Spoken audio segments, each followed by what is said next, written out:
What is the controversy on socialist and secular? Socialist and secular word से related India के अंदर क्या controversy है? Why news? Last year Supreme Court affirmed that socialist and secular are integral to the constitution's basic structure, rejecting a petition to remove these terms from the preamble.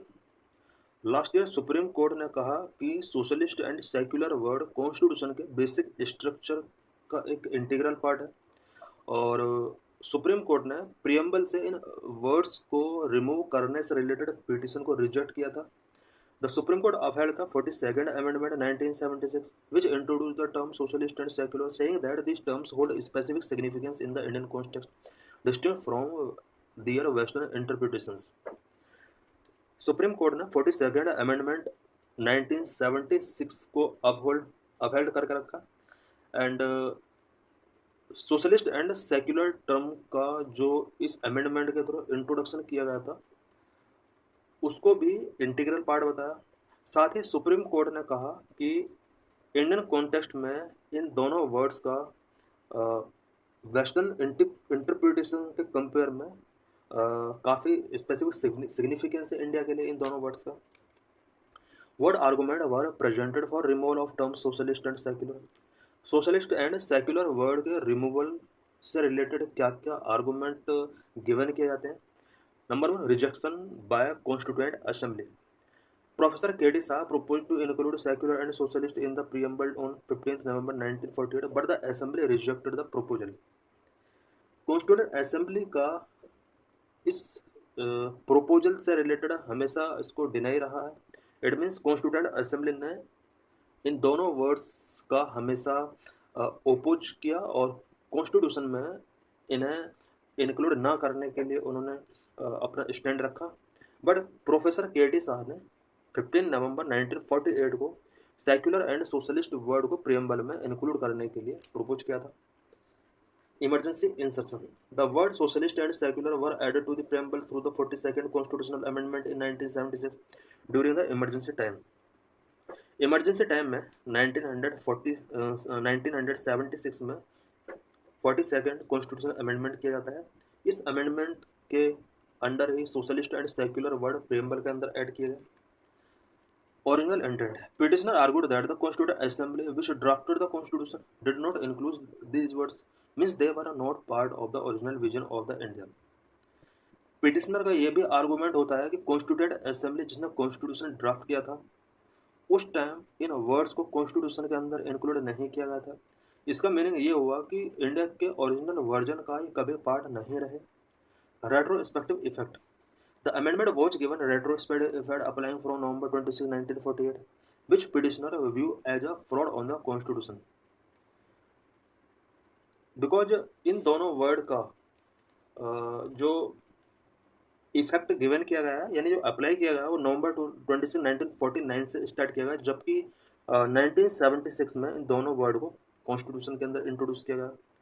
हालांकि जो mention किया गया वो ये किया गया कि इन वर्ड का एडॉप्शन 26 नवंबर 1949 से माना जाए। Ideological imposition. Some petitioners also argued that adding these words forced citizens to adhere to specific ideology, potentially infringing on individual freedoms. कुछ पिटिशनर का ये भी कहना है कि ये जो दो वर्ड हैं इन वर्ड्स को सिटीजन के ऊपर फोर्सफुली इम्पोज किया जा रहा है और सेक्युलर आइडियोलॉजी को उनके ऊपर इम्पोज किया जा रहा है जो कि इंडिविजुअल के फ्रीडम पर एक इन्फ्रिंजमेंट है। 1989 Amendment to the Representation of People Act. The petitioner challenged the 1989 Amendment to the RPA, arguing that requiring political parties to pledge allegiance to socialism and secularism for registration infringing on their freedom of speech under Article 19(1). Petitioner ने 1989 में RPA act को भी challenge किया because RPA act से related भी कुछ issues raise हुए specially in दो टर्म को लेकर। हाउ वेस्टर्न कंसेप्ट व secularism different from Indian concept. Secularism का कंसेप्ट इंडिया के अंदर जो है वो वेस्टर्न कंसेप्ट से किस तरह डिफरेंट है। बाद अगर डेफिनेशन की जाए, डेफिनेशन के बेस पर दोनों को अगर कंपेयर किया जाए western concept of secularism primarily refer to the state separation of religion from state affair. Western concept के अंदर सेक्युलरिज्म का मीनिंग है कि यहाँ पर स्टेट अफेयर से रिलीजन अफेयर को फुल्ली तरीके से सेपरेट किया गया है। इंडियन कंसेप्ट में क्या है, no state separation between state and religion, state और रिलीजन के बीच में स्टेट सेपरेशन यहाँ पर नहीं किया गया है। Role of religion, religion is often seen as a private matter and the state remains neutral. West में सेकुलर का जो मीनिंग है, स्पेशली रिलीजन के अगर रोल की बात की जाए, रिलीजन वहाँ पर एक प्राइवेट मैटर के तौर पर देखा जाता है, जबकि इंडिया के अंदर इंडिया का जो स्टेट है वो मल्टीपल रिलीजन्स को रिकॉग्नाइज करता है, अकोमोडेट करता है।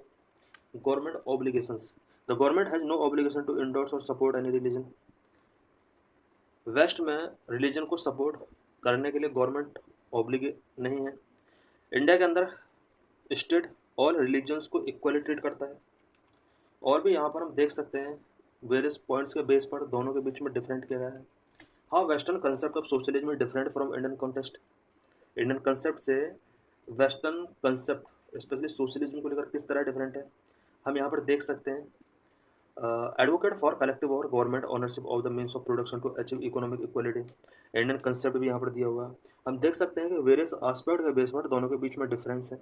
Main focus economic structure, class struggle, role of the state, cultural context, globalisation, trade, ये सभी एस्पेक्ट और इन एस्पेक्ट के बीच में Indian context and western context में जो सेक्युलरिज्म का मीनिंग है वो डिफरेंट है।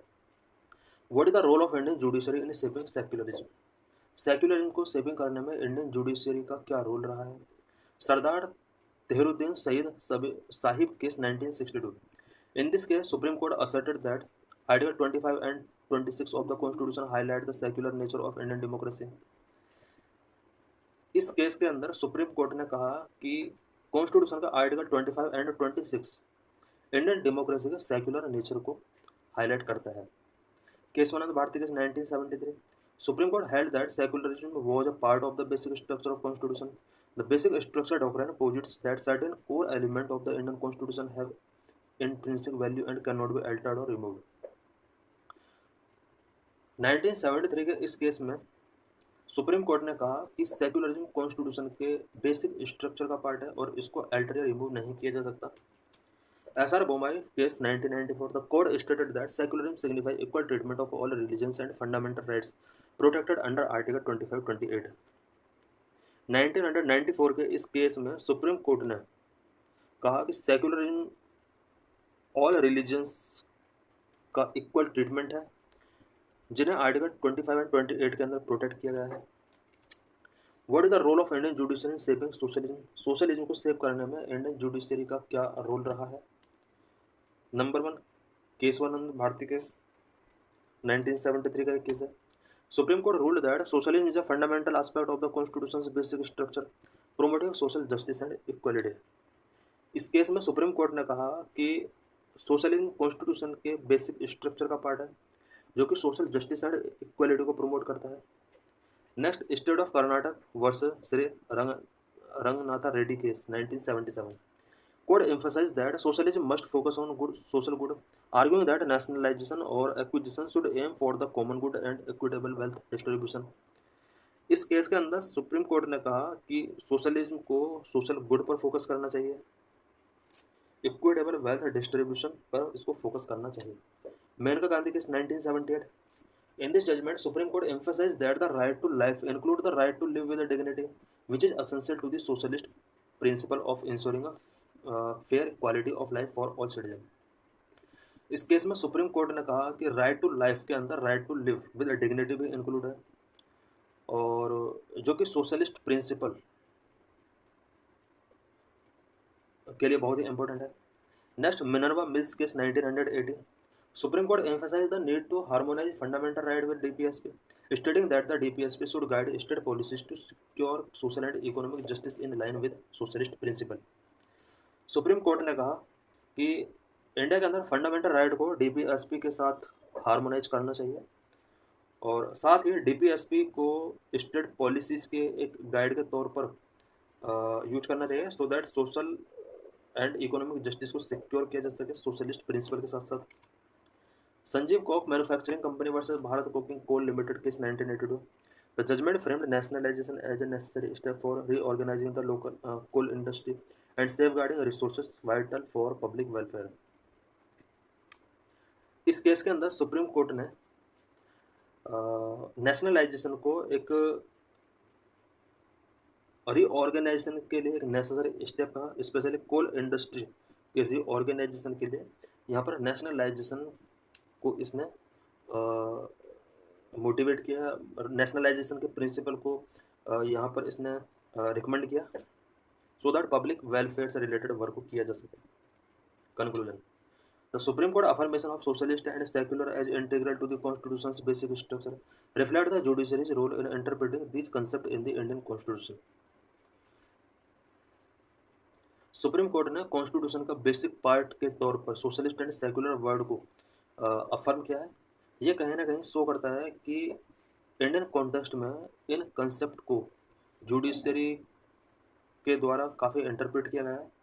The distinctions from western interpretation highlight the unique socio cultural landscape of India, emphasizing inclusivity, social justice and equitable resource distribution in India. India का जो socialist and secular से related जो concept है वो western interpretation से काफ़ी distinct है।